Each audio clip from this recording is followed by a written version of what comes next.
फिर क्या हुआ भाई, अब इससे क्या हुआ कि सब्सटेंस क्राइसिस आ गया, हमने देख लिया। ओल्ड रेजिम के टाइम पे सब्सटेंस क्राइसिस आई थी। ओल्ड रेजिम क्या, फ्रेंच सोसाइटी बिफोर 1879 या फिर बिफोर फ्रेंच रिवॉल्यूशन, ठीक है। ये ओल्ड रेजिम था, इसको ध्यान रखना है आपको। बिफोर 1789 आपकी बुक में ये दिया गया है, बिफोर 1789। आगे समझ में आपको इतना? चलो, आई होप कि इतना समझ में आ गया।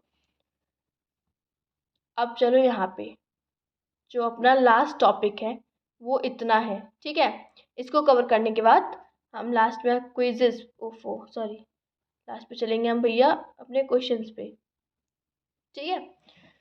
चलो अब ये देख लेते हैं, हमारा टॉपिक कहता है यहाँ पे growing middle envisages and end to privileges. इस टॉपिक को ना एकदम ध्यान से देखना, ये जो हेडिंग लिखी हुई है इसको बहुत ही ध्यान से देखना आप लोग। जब आप इसको ध्यान से नोटिस करोगे तो यहाँ पे आपको कुछ वर्ड्स मिलेंगे। कैसे वर्ड्स मिलेंगे, देखो, ग्रोइंग मिडिल क्लास एनविजेस, मतलब मिडिल क्लास ग्रो हो रही थी। अभी मिडिल क्लास क्या थी ये पता चल जाएगा अभी आपको, 2 मिनट वेट कर लो, ठीक है। एंड टू प्रिविलेजेस, और प्रिविलेजेस जो थी ना वो खत्म हो रही थी, है ना। एंड पे आ रही थी प्रिविलेजेस। ये क्या है, ये आपका टॉपिक है, इसी के बारे में हम अंदर पढ़ेंगे इस टॉपिक में, ठीक है। ये आपकी हेडिंग है। अब देखो, मतलब जो मिडिल क्लास लोग थे वो कौन थे, थर्ड स्टेट के जो एजुकेटेड लोग थे, मतलब जो समझदार लोग थे, ठीक है। और थोड़े वी कैन से रिच लोग थे, थर्ड स्टेट की बात करिए, थर्ड स्टेट के, वो मिडिल क्लासेस में आ गए। तो उनका जो क्लास था, वी कैन से उनकी जो ग्रुप था वो बढ़ने लगा। फिर वो क्या कहलाने लगा, मिडिल क्लास कहलाने लगा। क्या कहने लगा, मिडिल क्लास कहलाने लगा। तो जब मिडिल क्लास बढ़ा तो प्रिविलेजेस खत्म हुई। अब प्रिविलेजेस किसके पास थी, फर्स्ट और सेकेंड स्टेट के लोगों के पास। तो मतलब वो खत्म होने लगे, उनकी राइट्स, उनकी प्रिविलेजेस, ये सब डिक्लाइन में आने लगी। ये पढ़ेंगे, समझ में आ गई हेडिंग। अब देखो, जो वर्कर्स थे उन्होंने कई सारी रिवॉर्ड्स में पार्टिसिपेट किया, ठीक है, पर एक्चुअली में कुछ नहीं हो पा रहा था, ठीक है। एक अच्छे खासे मेजर्स नहीं निकाले जा पा रहे थे इसको लेके। तो अब क्या हुआ कि जो ग्रुप थे थर्ड स्टेट के, वो उसमें से जो प्रॉस्परस लोग थे, जो एजुकेटेड लोग थे, जिनके पास आइडियाज़ थे, ठीक है, जिनके पास आइडियाज़ थे, वो ग्रुप्स बड़े थर्ड स्टेट में, ठीक है। अब यहाँ पे आप देख सकते हो कि this was left to those groups within the third state who had become prosperous and had access to the education and new ideas. वो ग्रुप्स बड़े। अब क्या हुआ, 18 सेंचुरीज विटनेस्ड में। अब आप कहोगे ये विटनेस्ड क्या होता है, मतलब 18 सेंचुरी विटनेस्ड क्या होता है, ठीक है, ये आपको जानना है कि भाई ये विटनेस्ड क्या होता है। तो देखो, वी कैन से कि 18th सेंचुरी में व्हाट वी कैन, एक मिनट रुकना, ओके, जो आपकी लाइन लिखी हुई है, द 18th सेंचुरी विटनेस्ड, मतलब आप कह सकते हो कि 18th सेंचुरी में ये देखा गया। विटनेस्ड मतलब देखा गया, ठीक है। तो 18th सेंचुरी में ऐसा देखा गया कि जो एमरजेंस था सोशल ग्रुप्स का, वो जो था ना मिडिल क्लास का, सोशल ग्रुप्स का, वो बढ़ा। मिडिल क्लास के जो लोग थे वो बढ़ रहे थे, ठीक है, उनके ग्रुप्स बढ़ रहे थे, सोशल ग्रुप्स। तो ऐसा देखा गया 18th सेंचुरी में। विटनेस्ड मीन्स ही देखा गया होता है, ठीक है। क्या होता है, देखा, विटनेस मीन्स देखा, ठीक है। तो ऐसा देखा गया भाई कि जो एमरजेंस था सोशल ग्रुप्स का, मिडिल क्लास की, मतलब termed as middle class, social groups वो जो बढ़ रहे थे उनको ही मिडिल क्लास कहेंगे, ठीक है, मिडिल क्लास कहेंगे उनको ही। फिर क्या हुआ, हु, अब देखो मिडिल क्लास में लोग किस टाइप के आते थे, मैं आपको बताया ये कि जो बिग बिजनेसमैन होते थे, ठीक है, मर्चेंट्स होते थे, और कोर्ट ऑफिशियल्स होते थे, और लॉयर्स होते थे, ये सब आते थे। तो अब ये सब मिडिल क्लास में आने लगे, ठीक है। अब मर्चेंट्स और जो बिग बिजनेसमैन होते थे, तो ये किस तरीके से कमाते थे, या तो ये ट्रेड करते थे, एक्सपोर्ट इम्पोर्ट का काम करते थे, ठीक है, शिप्स पे, जो है ना वहाँ पे ये लोग करते थे, ओवरसीज, ठीक है भाई। यहाँ पे दिया भी गया है कि ये देखिए, middle class term the middle class who earn their wealth, middle class के बारे में बता रहे हैं, who earn their wealth through expanding overseas seas, overseas मतलब जो एक्सपोर्ट इम्पोर्ट का काम करते थे वही वाला है ना, सीज मतलब समुद्र के द्वारा दूसरे देशों में सामान पहुंचाते थे, वही जो काम अपने आप ये जानते हो गया ना, मर्चेंट्स और बिग बिजनेसमैन का काम यही होता। ठीक है, तो आप क्या था कि ट्रेड फ्रॉम और मैन्युफैक्चर गुड्स के मैन्युफैक्चर का काम करते थे। ठीक है, तो क्या था जैसे कि वुलन, सिल्क, टेक्सटाइल, ये सब जो थे एक्सपोर्ट करते थे या फिर लेके आते थे। ये सब काम थे किसके, बिजनेसमैन या मर्चेंट्स के, जो कि मिडिल क्लास में आते थे। तो ये ऐसे पैसा कमाते थे, ये ऐसे वेल्थ अर्न करते थे। आगे समझ में। अब देखो क्या था, इन एडिशन टू मर्चेंट्स, अब मर्चेंट्स या फिर बिजनेसमैन को या फिर मैन्युफैक्चरर्स को देखा जाए तो सर थर्ड लिस्ट में सिर्फ यही नहीं थे, इनमें लॉयर्स भी इंक्लूडेड थे, और जैसे कि included profession such as lawyers और एडमिनिस्ट्रेटिव ऑफिशियल्स। ठीक है, मैंने आपको कहा था कि जो कोर्ट ऑफिशियल होते थे मतलब जो मिनिस्टर्स होते थे, मैंने आपको बताया था। अब एडमिनिस्ट्रेटिव ऑफिशियल्स वही होते थे जो किंग के दौरान में काम करते थे। ठीक है, तो इनका जो ग्रुप होने लगा वो मिडिल क्लास होने लगा, और ये अपना वेल्थ जो था ऐसे अर्न करते थे। आई होप कि यहाँ तक जो समझाया है भाई आपको अच्छे से क्लियर हो गया होगा। ठीक है, मैंने जो भी मुझे इंपॉर्टेंट टर्म्स लगी वो मैंने आपको सारी एक्सप्लेन की है। ठीक है, अब थोड़ा सा पार्ट और बचा है, थोड़ा सा सब्र और रख लो। ठीक है, अब नेक्स्ट वीडियो का जो होगा वो हम मतलब जो आगे का पार्ट होगा, सेकेंड पार्ट, उसको हम नेक्स्ट में कवर करेंगे। बट अभी थोड़ा सा ये फर्स्ट पार्ट जो है उसको फिनिश कर लेते हैं पूरा। थोड़ा सा बचा है, थोड़ा सा सब्र रख लो और पढ़ लो। ठीक है,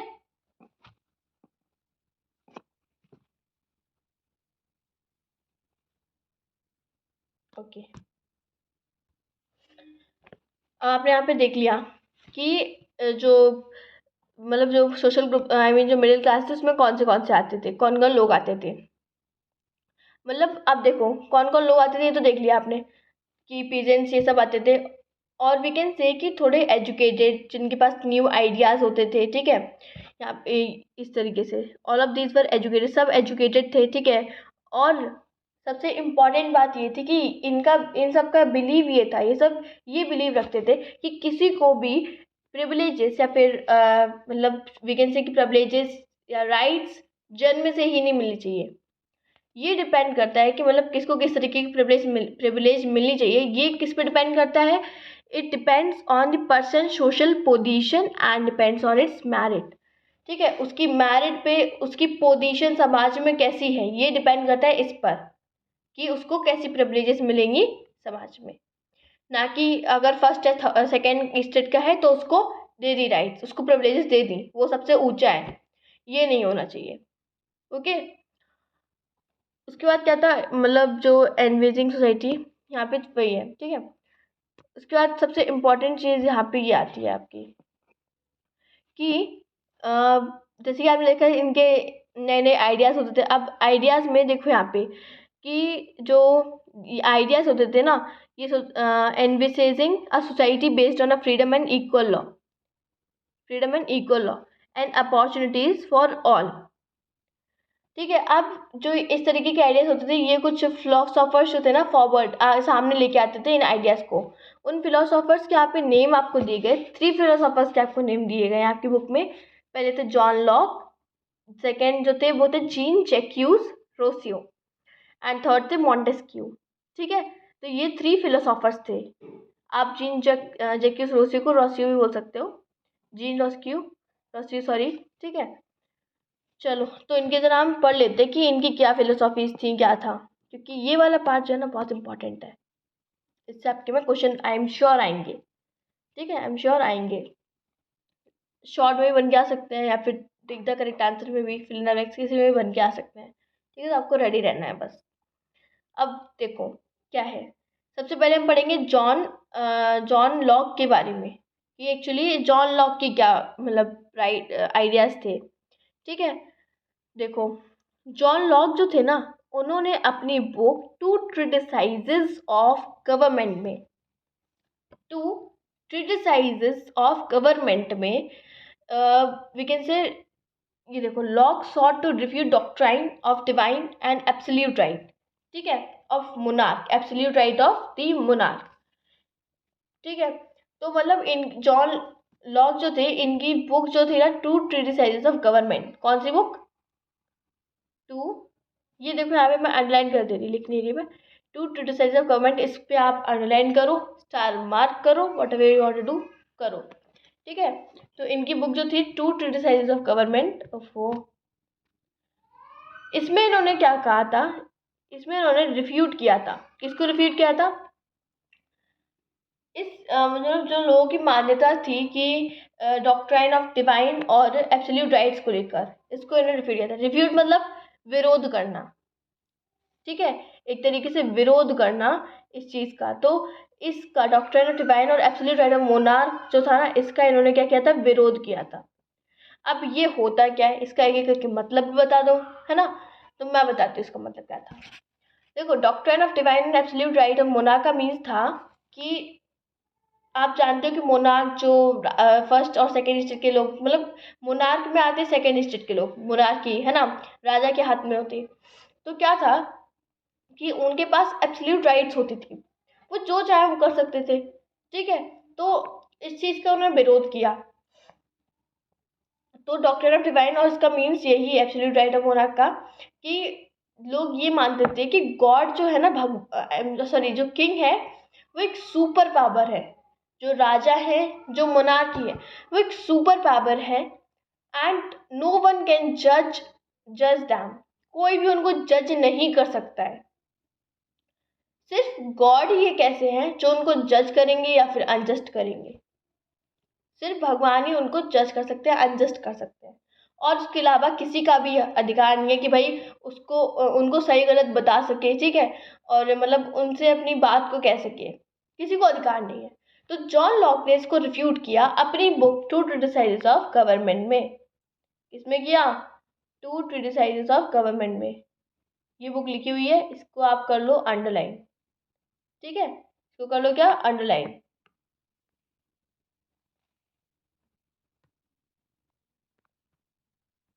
ओके, इतना समझ में आ गया भाई आपको? आई होप समझ में आ गया हो। बुक का नाम याद रखना, आ जाए कहीं पेपर में, आई एम श्योर। ठीक है, उसके बाद नेक्स्ट क्या था, नेक्स्ट फिलोसोफर आते हैं आपके, वो थे रोसियो। रोसियो जो थे ना, इन्होंने किसका आइडिया कैरी किया था? Rousseau carried the I wait, okay. तो रोसियो जो थे ना, ये इनका क्या था भाई कि ही carried the idea forward proposing form of government based on social contract. आपको कि सोशल कॉन्ट्रैक्ट क्या होता है? तो जो सोशल कॉन्ट्रैक्ट थी, ये सोशल कॉन्ट्रैक्ट एक बुक थी। किसकी बुक थी? ऑब्वियसली रोसियो की बुक होगी। तो बुक किसकी थी पता है? जीन जैक्यूज रोसियो की बुक थी, सोशल कॉन्ट्रैक्ट। सोशल कॉन्ट्रैक्ट ये, ठीक है। तो आपको ये बुक भी ध्यान रखना। आप कहोगे ये बुक तो मतलब आप यहाँ पे तो कहीं लिखा नहीं है कि ये बुक थी, तो ये इनडायरेक्ट वे में आपको दिया गया है, ठीक है, डायरेक्टली नहीं दिया गया है आपको, ये आपको समझना पड़ेगा। इसलिए मैंने आपको बता दिया यहाँ पे कि सोशल कॉन्ट्रैक्ट बुक थी किसकी? रोसियो की। तो इसमें आप, इसमें क्या बोलते हैं, इसमें मतलब जो ये बुक थी, इसमें उन्होंने आइडिया दिया था किसका, कि जो गवर्नमेंट होनी चाहिए वो किस हिसाब की होनी चाहिए। वो ऐसी होनी चाहिए कि उन मतलब लोग और उनके रिप्रेजेंटेटिव्स के बीच में जो भी मतलब आइडियाज़ लिए जाएँ, जो भी चीज़ें हों वो की जाए। मतलब जो पीपल हैं वो अपने रिप्रेजेंटेटिव्स को खुद चूज़ करें, ना कि मोनार्की वाली गवर्नमेंट हो जहाँ पे मतलब वैसी जो फैमिली की कड़ी वो चलती है, फैमिली की चेन एक चलती है, पहले ग्रैंडफादर बने, फिर फादर, फिर सन बने, ग्रैंडसन, ठीक है। तो इस तरीके से नहीं, बल्कि जो लोग रिप्रेजेंटेटिव, जो लोगों को सही लगे, अकॉर्डिंग टू पीपल, लोगों के हिसाब से जो उनका लीडर है वो चूज़ होना चाहिए। एक ऐसी गवर्नमेंट होनी चाहिए, ठीक है। तो ये सोशल कॉन्ट्रैक्ट जो बुक थी उनकी, उसमें उन्होंने इस आइडिया को दिया। समझ में आया इतना आपको? चलो, फिर क्या हुआ नेक्स्ट?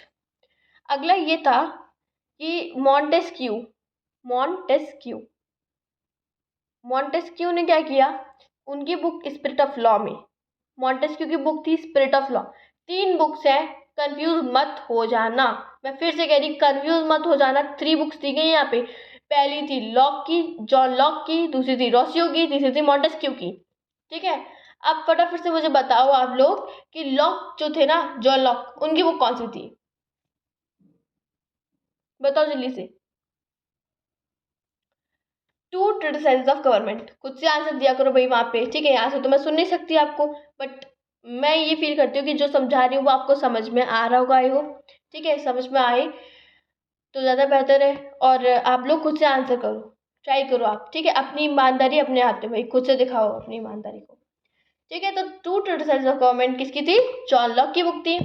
उसके बाद रोसियो की बुक कौन सी थी? Social contract book. Social contract थी किसकी? रोसियो की बुक। ठीक है, और उसके बाद मॉन्टेस्क्यू की बुक कौन सी थी? मॉन्टेस्क्यू की बुक थी द स्पिरिट ऑफ लॉ। कौन सी थी? The spirit of law.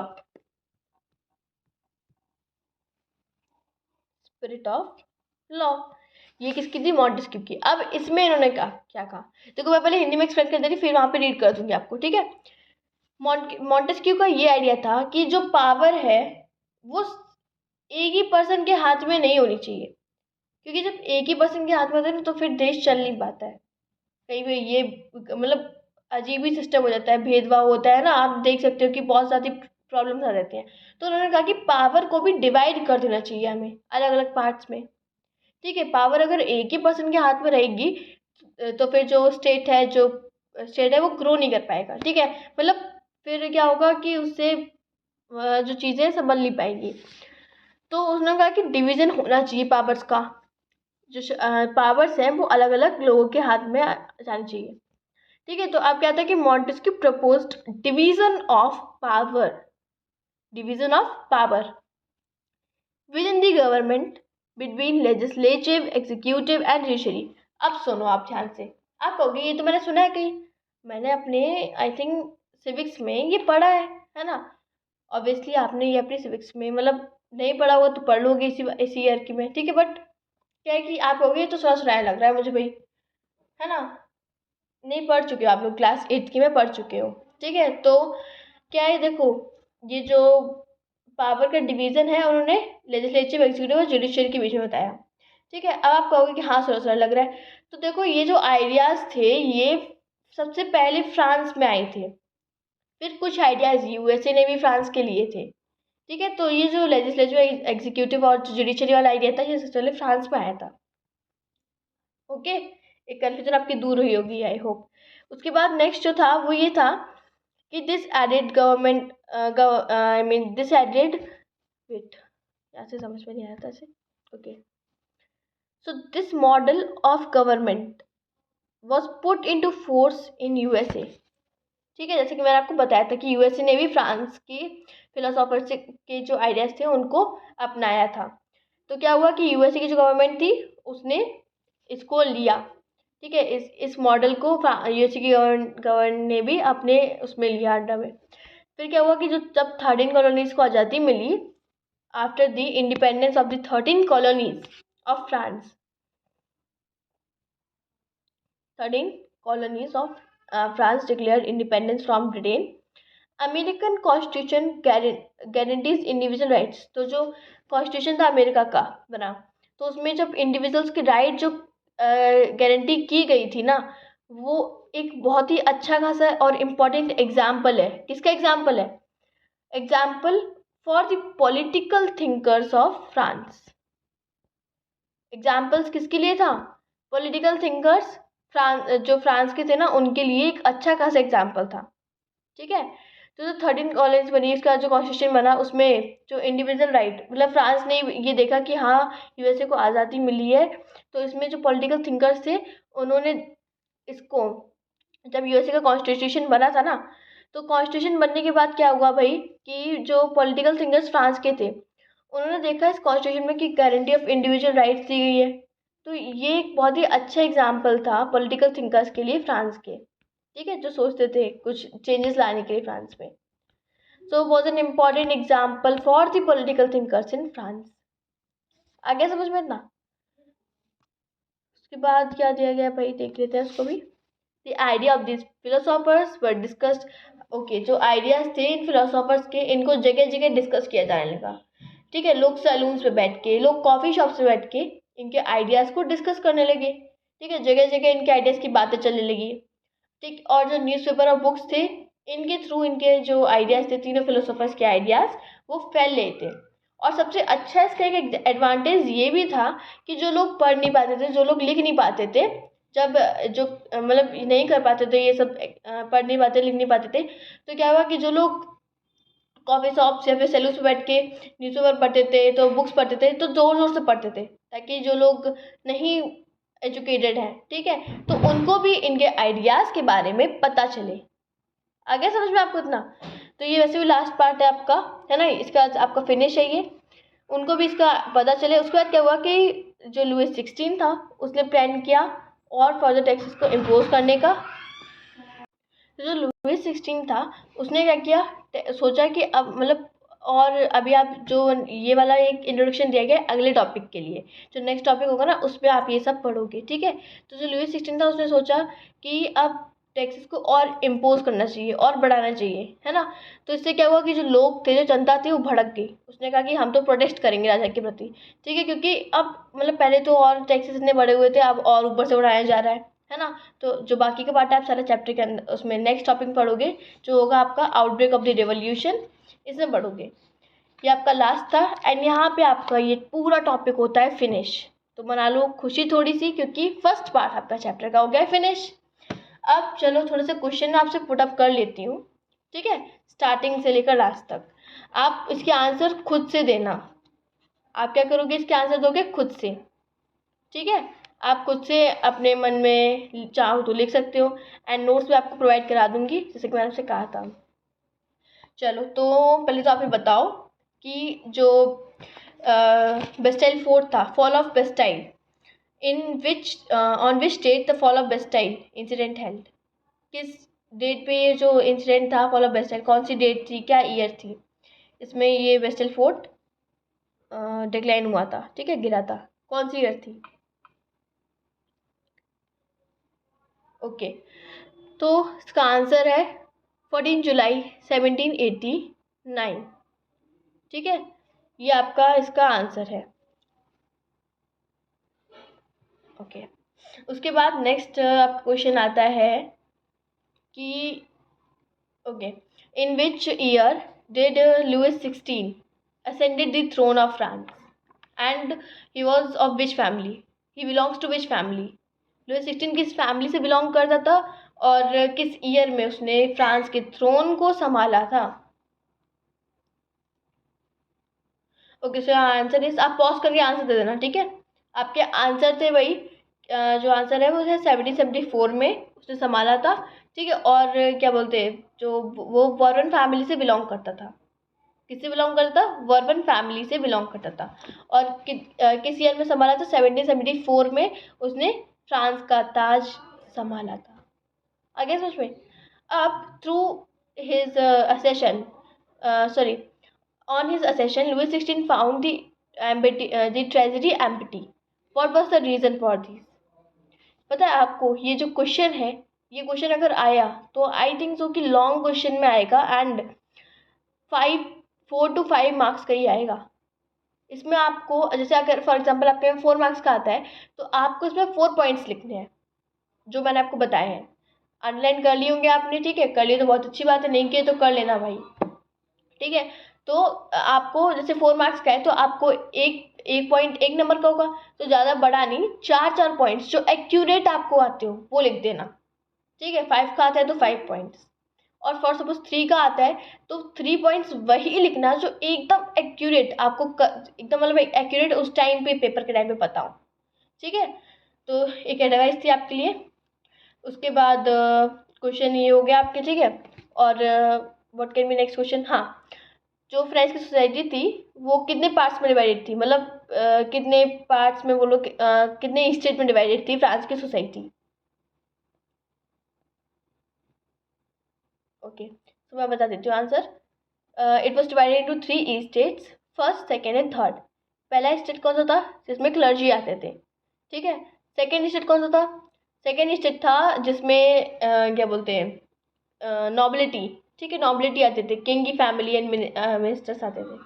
And third state जिसमें थर्ड स्टेट जो था उसमें 3 पार्ट्स आते थे, बिग बिजनेसमैन एंड उसके बाद थे मर्चेंट्स, ठीक है, merchants and lawyers, court officials. उसके बाद जो नेक्स्ट पार्ट था उसमें आते थे पीजेंट्स एंड आर्टिशंस। नेक्स्ट जो था उसमें आते थे स्मॉल पीजेंट्स, लैंडलेस लेबर्स या फिर सर्वेंट्स। इस तरीके से फ्रेंच की सोसाइटी डिवाइडेड थी। अब ये बताओ कि in French society who has the largest population, किसकी सबसे ज़्यादा पॉपुलेशन थी फ्रेंच सोसाइटी में? थर्ड ईस्टेट की, मतलब थर्ड ईस्टेट की जो थे या फिर पीजेंट्स की, आप डायरेक्ट लिखोगे पीजेंट्स की पॉपुलेशन सबसे ज़्यादा थी। कितने परसेंट थी? 90% थी, ठीक है। नेक्स्ट जो है आपका, what was tithe and taille. Tithe and taille क्या था? डिफाइन टिथ एंड टेल, ठीक है। टिथ एंड टेल को डिफाइन करो। टिथ क्या था एंड टेल क्या था? तो इसको आपको करना है डिफाइन। आप करो इसको डिफाइन भैया फटाफट से। चलो तो मैं इसको बता देती हूँ। देखो टिथ क्या था? Teeth was a text that was levied by the church, people of church, ठीक है। वो टैक्स जो कि चर्च लेता था लोगों से, वो टैक्स जो कि चर्च लोगों से लेता था। एक क्विक विजन ले लो उसका।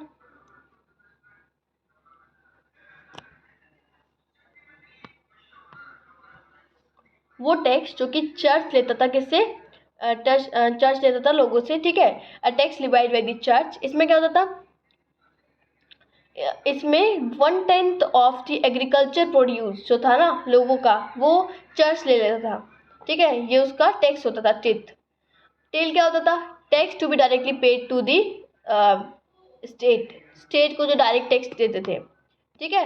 Tax that was directly paid to the state, ये होता था आपका कौन सा? टेल।